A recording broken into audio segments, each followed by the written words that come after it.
They said Samuel Creed was rich as sin and cold as January stone.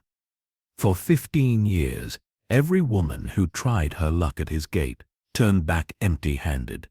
He didn't smile, didn't dance, didn't drink with the hands after branding season. Folks said he was married once, long ago, but nobody in the valley ever saw a widow's grave, and nobody asked twice.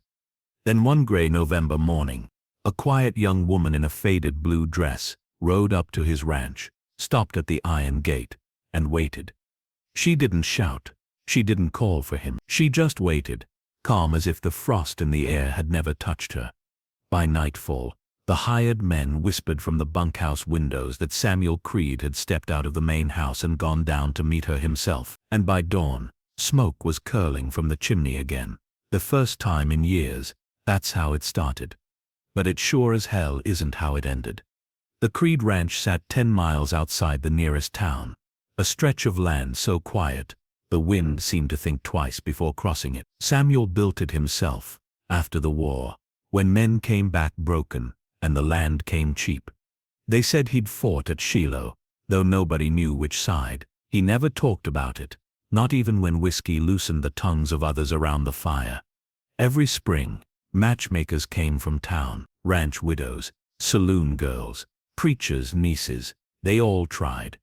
A man like Creed with land that wide and cattle that fat was a prize, but one look in his eyes and they'd ride off before sundown. He wasn't cruel, just distant, like his soul had gone somewhere colder than the wind. By the time the woman appeared, most folks had stopped trying.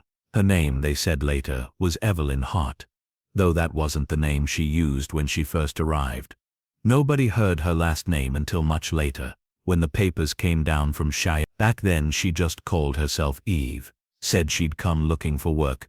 She rode a bay mare that looked half-starved, and carried only a weathered carpetbag. Creed's foreman, Luke Donnelly, found her at the gate that morning standing beside her horse, one gloved hand resting on the latch. "You lost, ma'am?"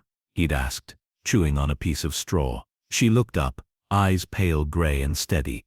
"No, sir, I came for the rancher." Luke chuckled. "Most do. He don't answer calls from the gate." "Then I'll wait." Luke had laughed, but she wasn't joking. She waited through the morning, through the afternoon, didn't flinch when the wind picked up and snowflakes began to fall like ashes. By sundown word had reached the main house. Creed stepped out onto the porch, still in his long wool coat, and stared down toward the gate. The woman was a small figure against the horizon, unmoving. He could have ignored her. He'd ignored dozens before, but that night, for reasons even he didn't understand, he walked down the path himself. The moon was a thin silver hook when he reached her. He stopped a few yards away. "You've been standing there all day," he said. His voice was low, roughened by silence more than "Yes, sir," she answered. "Didn't want to trespass." "You looking for work?" "I'm looking for shelter." Her words hung between them. Creed studied her small frame, tired eyes, frost on the edge of her hair. Not the kind of woman you'd expect to find on the high plains alone. "There's a town 12 miles south," he said finally. "I passed it," she said. "Not what I'm looking for." He hesitated. "And what's that?" She met his gaze. "A man who minds his own business." For the first time in years, Creed almost smiled. "Luke'll show you the barn," he said. "You can stay the night." The next morning, the ranch hands found her already awake, sweeping the porch, boiling coffee, quiet as dawn itself. She didn't talk much, but everything she touched seemed to set. The horses stopped skittish near the fence. The kitchen smelled of bread again. The men didn't quite know what to make of her. By the third day she'd moved into the small room beside the kitchen. No one said she could, but no one stopped her either. Creed didn't ask questions, he just watched. One night, as a storm rolled over the valley, he caught her standing by the window, staring out toward the gate she'd come through. Lightning flashed, and for an instant her reflection looked like someone else, older, harder. "Storm'll break the fence," he said quietly. She didn't turn. "That gate won't break easy." Creed frowned. "You talk like you've been here before." "I haven't," she said, voice soft, "but I've seen gates like it." Then she turned back to the dark. He let it go, but the words. Over the next week the rhythm of the ranch changed. Creed started taking breakfast in the kitchen again. The men worked quieter, steadier. Even the air seemed easier to breathe, and yet, something about Eve didn't sit right. Late one evening, Luke rode into town for supply, stopped by the post office as he always did, and found a wanted notice pinned to the board, torn, weathered, but the sketch was clear enough. A woman, thin face, sharp eyes, name Evelyn Hart, wanted for questioning in connection with the Silverton Bank fire. Reward. Luke stared a long time, then folded the notice, slipped it into his coat, and rode hard through the cold. By the time he reached the ranch, night had swallowed the valley. He found Creed outside, splitting wood by lantern light. "Boss," Luke said, breath fogging. "You better come see this." He handed him the paper. Creed read it once, then again. His jaw tightened. "Where is she?" he asked. "In the kitchen," Luke said, packing something. Creed didn't answer, just set down the axe, wiped his hands, and walked toward the house. Through the window he saw her, moving quiet and deliberate, like she'd known this moment was coming. She looked up once. Their eyes met through the glass. Neither spoke. Outside the wind rose sharp against the board, and somewhere in the distance, faint but clear, a rider's gunshot cracked through the night. The sound of that gunshot hung over the valley like a ghost that refused to leave. Samuel Creed stood still on the porch, watching the dark, waiting for a second shot that never came. Wind carried the echo down from the ridge, cold, thin and final. When he stepped back inside, Eve was gone. The kitchen door stood open, curtains shivering in the draft. Her bag, the same carpet bag she'd arrived with, was gone too. For a long moment, Creed said nothing. He just stared at the empty chair where she used to sit each morning, pouring black coffee like she'd been born doing it. Then he reached for his coat. Luke caught up with him at the stables. "You think that shot was for her?" he asked. Creed tightened his gloves. "No," he said. "It was her." By dawn, the snow had started again. Creed and Luke rode north along the ridge trail, following the thin tracks of a bay mare. The prints were fresh. She'd left less than an hour before the gunfire. "She's running," Luke muttered. "Hell, I told you she was trouble." Creed didn't answer. His eyes stayed on the trail, cold and focused. When they reached the foothills, they found her horse first, tied to a fallen pine, steaming and restless. But Eve wasn't there. What they did find was the man she'd shot. He lay half buried in snow, blood dark against the white. No badge, no papers, but he had the look of a tracker, worn boots, Colt Bolt 45 still half drawn, and the kind of face that'd been broken more than once. Luke crouched beside him. "You think she killed him?" Creed looked down, jaw tight. "No," he said. "She stopped him." They found her an hour later in an abandoned line shack, one of Creed's old survey cabins near the river. She was sitting by a dying fire, the revolver still in her hand, eyes hollow from lack of sleep. When Creed stepped inside, she didn't flinch. "I didn't mean to bring it here," she said quietly. "Bring what?" "Trouble." Creed shut the door behind him, blocking the wind. "That man outside," she nodded. "He wasn't law, just a thief wearing it on his face." Luke's voice rose. "Then what's this?" He tossed the folded wanted notice onto the table. "Your face is on that paper." Eve stared at it. Didn't even blink. "They're still printing those," she said. "Looks that way," Creed said. "Silverton Bank fire. What happened?" For a while all that moved was the flame. Then she sighed, slow, weary. "The fire wasn't an accident," she said. "But I didn't start it. I was inside when it caught. My father owned that bank. I was the only one who got out." Creed exchanged a glance with Luke. "And they blamed you. They needed someone," she said. "I was the only one left breathing." Outside, the storm thickened, the kind of snow that smothered sound and buried truth. Creed poured her a cup of coffee from his flask, set it in front of her. She took it, both hands shaking slightly. "You could have run anywhere," he said. "Why come here?" Eve looked up. "Because your name doesn't travel far. You don't write to the towns. You don't visit. You don't ask questions. You were counting on that. I was counting on someone who'd let me be invisible." For the first time her voice cracked. Not fear, exhaustion. Creed studied her a long time. The flicker of the fire caught her face, just enough to show the bruise beneath her jaw, faint but real. He didn't ask who'd given it to her. He didn't have to. By nightfall they rode back to the ranch. All three of them. The dead man stayed behind, buried shallow under snow. Luke didn't like it. "You can't just bring her back like nothing happened," he said under his breath. Creed's tone was final. "She's staying till the thaw, boss." "She's not the danger," Creed said. "Whatever's after her is." Word of the gunshot reached town by morning. The sheriff rode out, hat pulled low, looking for answers. He didn't find any. Creed made sure of that. For a few quiet days, it almost seemed normal again. Eve kept to herself, mending clothes, feeding the horses, pretending the world outside the valley didn't exist. But Creed knew better. Trouble has a way of finding cracks to crawl through. He caught her one evening staring into the fire again, the same far-off look she'd worn the night he met her. "You ever plan to tell me the whole truth?" he asked. She didn't look up. "You wouldn't believe it. Try me." Her fingers tightened around the coffee cup. "The man I shot, he wasn't alone. There's two more. They think I know where my father's money went." Creed frowned. "And do you?" Eve hesitated, just long enough for him to know the answer. 2 nights later they came. 3 riders, no lanterns, no sound but hooves and wind. The dogs barked once, then silence. Creed woke before the knock. Instinct old as war. He moved quiet, grabbed the rifle from behind the door.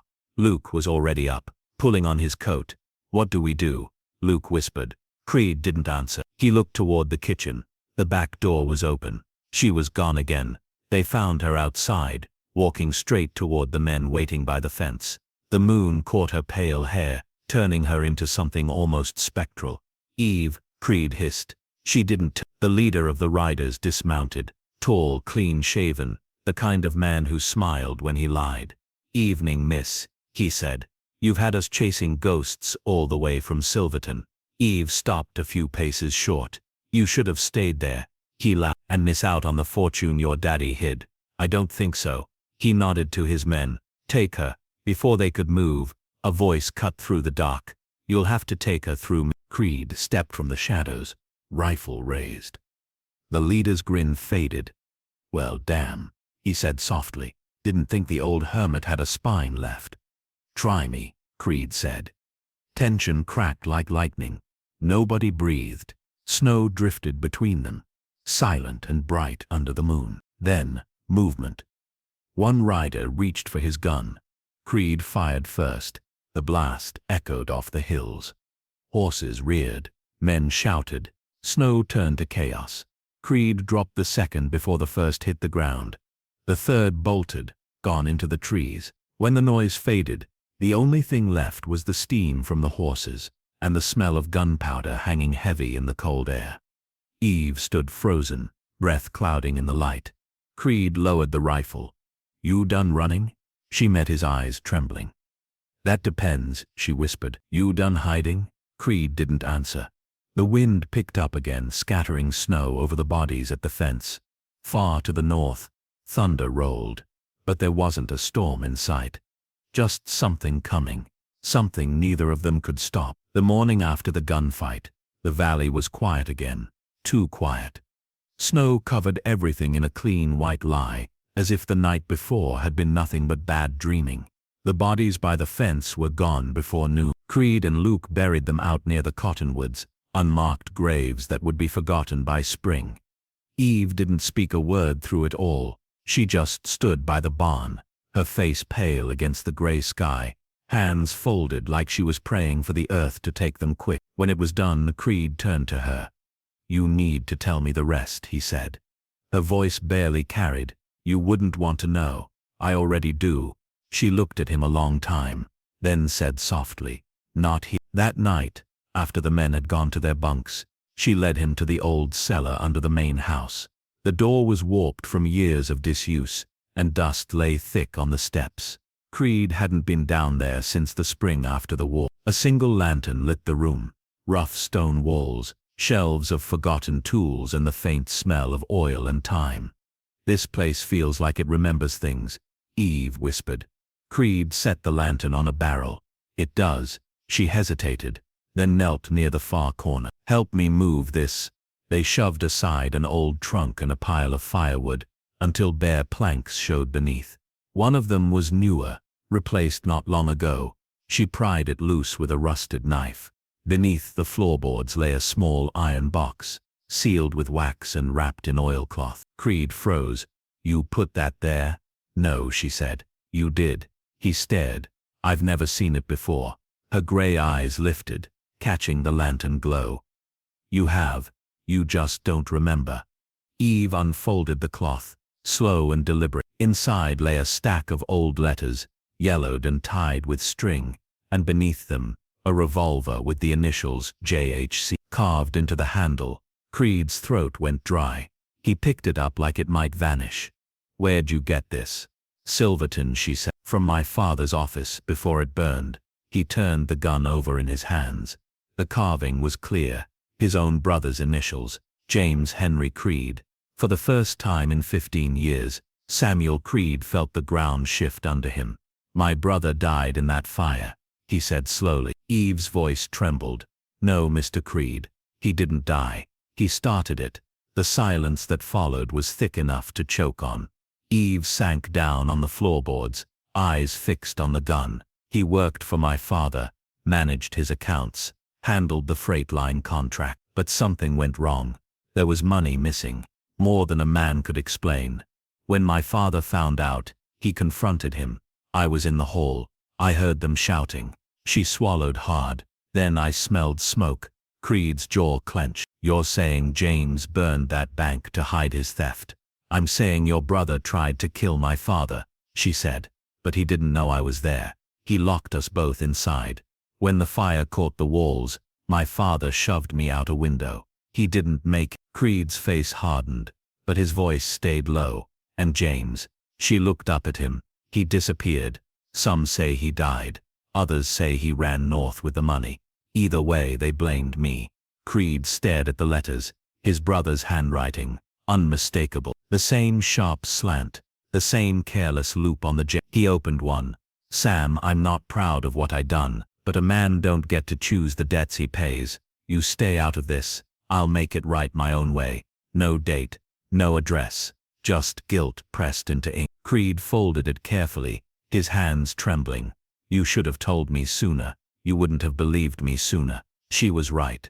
They sat there a long while, the lantern flickering between them. Outside, the wind howled down the ridge, like a wounded thing. Finally, Creed spoke. "You're not safe here anymore. Word'll spread. Those men weren't working alone." "I know," she said quietly, "but there's something left, something your brother left behind. That's why they keep coming." "What?" "Names, amounts, shipments, the proof of everything he stole.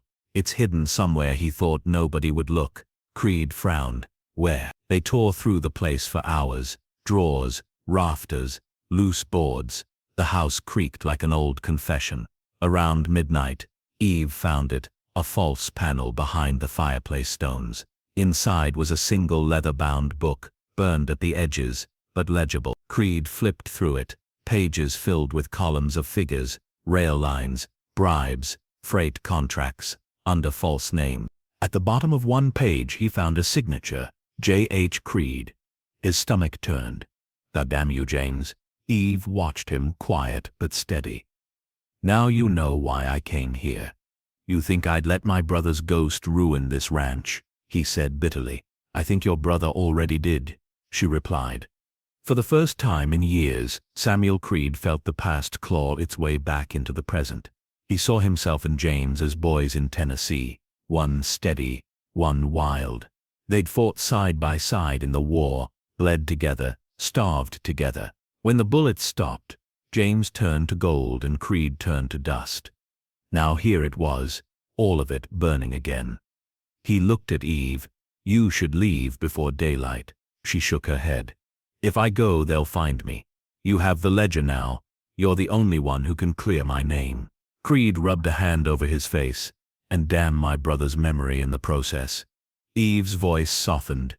"You can't bury ghosts by keeping their secrets." The next day, Luke rode into town with the ledger hidden in his saddlebag. Creed watched him go, the cold morning air biting at his lungs. He knew what would happen. The law would dig into those numbers, and when they did, the Creed name would crumble. That night he sat by the fire, staring at the revolver with JHC carved in the handle. Eve came in quietly. "You're blaming yourself," she said. He didn't look up. "A man ought to pay for his blood." "Maybe," she said, "but not for someone else's sin." Their eyes met, something raw and unspoken passing between them.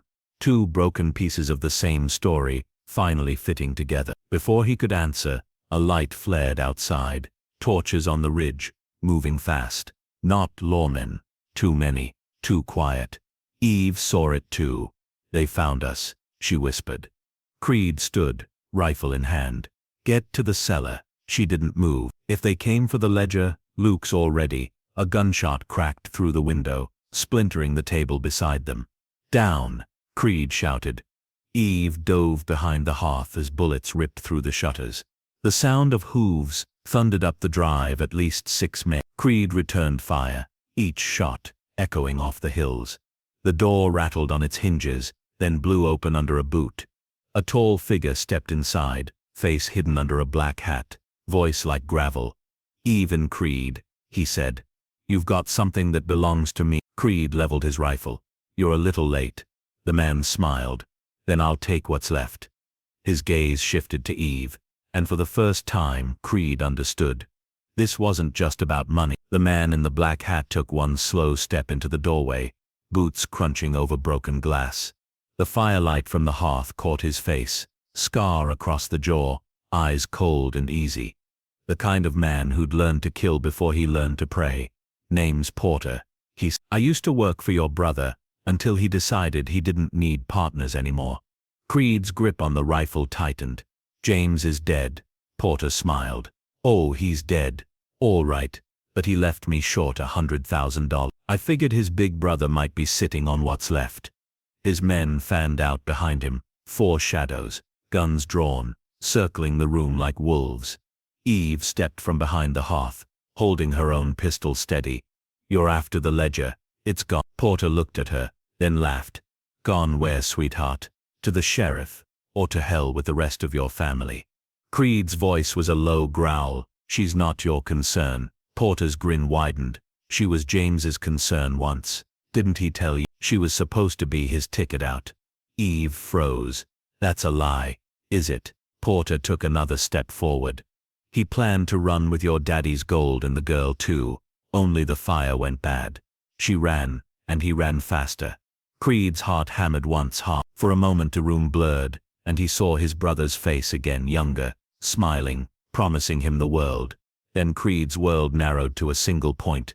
The man in front of him. "Get out," Creed said, "before I make you part of the land." Porter tilted his head. The first shot cracked the window glass. Then everything went loud. Gunfire, smoke, shouting. Creed dropped behind the table, firing toward the door.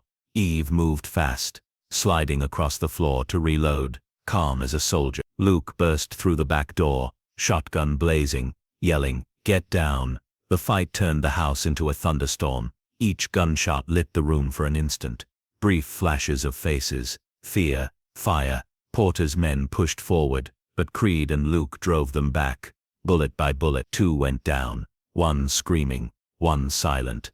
Then a lamp shattered, oil spilling across the floorboards. The flame caught fast, roaring up the wall. "The fire!" Eve shouted. Smoke filled the room, thick and choking. Creed grabbed her arm. "Out the cellar. Now." They stumbled down the back stairs as the ceiling cracked above them. The heat chased them like an animal. In the cellar the air was damp and close. The lantern still burned low from the night before, throwing long shadows across the stone. Eve coughed hard, pressing a hand to her side. "He'll burn it all," she rasped. "He doesn't care about the ledger. He just wants what's buried with it." Creed frowned. "What's buried?" Her eyes met his. The gold.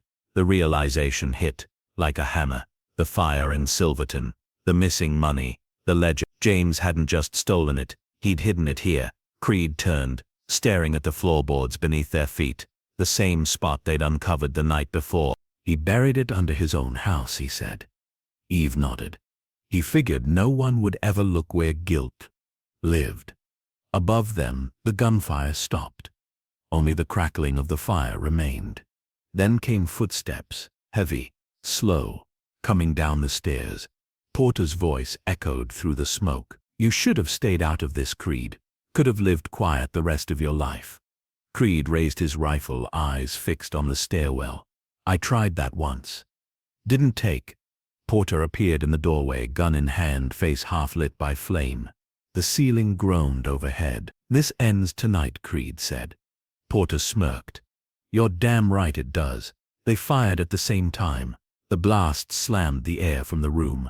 Creed felt the burn across his shoulder but didn't go down. Porter staggered back, hit square in the chest. But even dying men can shoot. His bullet tore into the lantern. It shattered. Fire spilled across the cellar floor, racing toward the oil-stained boards. Eve screamed, "Sam!" He grabbed her wrist, pulling her toward the stairs, but the way up was gone, blocked by flame. "There's another way," she said. "The old hatch by the foundation." They ran through the smoke, half blind, choking on heat. The wood groaned beneath them, and the fire roared louder, greedier. Eve found the latch by feel. Creed threw his shoulder against it, once, twice, until the wood split open to cold night air. They tumbled out into the snow, gasping. The house behind them burned bright as day. Flames leapt through the windows, swallowing every memory that place ever held. Luke stumbled out from the barn, coughing. "You alive?" "Barely," Creed said. He looked back at the house. The roof collapsed, sparks flying into the black sky like angry stars. For a moment he stood there, a man watching his own life turn to ash. When the fire died, the sun was just touching the hills. Smoke drifted low over the valley, and everything smelled of charred wood and endings. Eve sat wrapped in a blanket by the fence, shivering but silent. Creed came over, his arm bandaged tight. "You could still run," he said. "No one would blame you."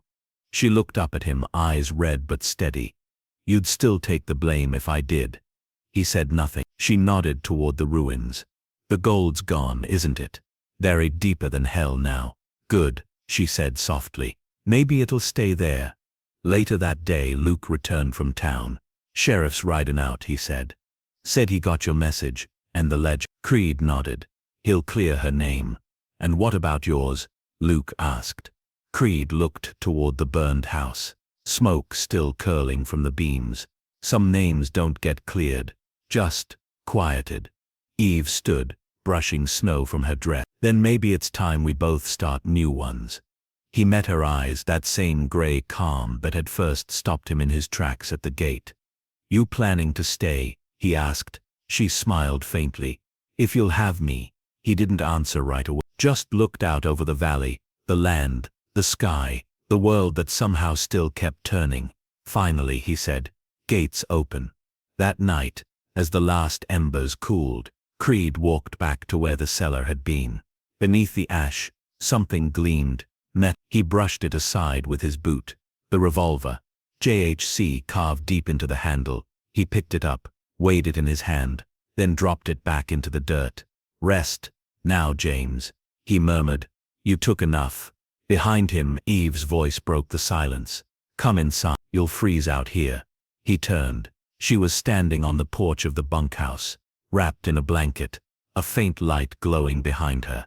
For a long second, he just watched her, the woman who had brought fire, ruin, and something dangerously close to peace. Then he walked toward her, boots crunching in the snow, smoke curling up behind him like ghosts fading into dawn. By spring, the snow was gone, and the valley smelled of wet earth and new grass. The ruins of the Creed house still stood, black ribs of timber against the morning light, but something had changed in the air. The silence that used to weigh heavy now felt lighter, like the land itself was breathing again. Creed rebuilt slow. He didn't hurry the hammer or curse the wind. Every board he nailed back was a kind of prayer, not for forgiveness, but for balance. Eve worked beside him, sleeves rolled, hair tied back, never asking what came next. She already knew. Some nights they'd sit on the porch of the bunkhouse, listening to the coyotes far off, and the crackle of the fire between them. Neither spoke much. Words had done enough damage. What mattered was the quiet, the kind that meant survival. When the sheriff rode out 2 weeks later, he brought papers. Eve Hart's name cleared, her father's fortune listed as unrecoverable. She read it once, folded it neat, and handed it to Creed. "Keep it," she said. "You're the one who lost more." He shook his head. "We both did." For a while the two of them just stood there, looking out at the hills. The sky was wide and blue, the kind of color you could almost fall into. Eve broke the silence first. "You ever think of leaving this place?" Creed smiled faintly. "Used to. Now I think about staying." That evening, a rider came down from the North Road, dusted with trail and carrying something wrapped in canvas. He handed it to Creed without a word and rode off. Inside was the revolver, JHC carved in the handle, cleaned, polished, oiled. Someone had found it in the ashes. Eve touched the metal, voice soft. "Ghosts don't stay buried long, do they?" Creed looked at her, then toward the gate, the same one where she'd first stood months ago, silent against the frost. "Some do," he said. "If you let." He walked the revolver out past the corral and tossed it into the river. The current caught it, pulled it under, and carried it away without a sound. At dawn he found Eve already outside, saddle packed, horse ready. "You leaving?" he asked. She smiled. "No, just riding out for supplies. Thought I'd come back through the gate this time. Proper." He nodded. "I'll be here." She paused, watching him.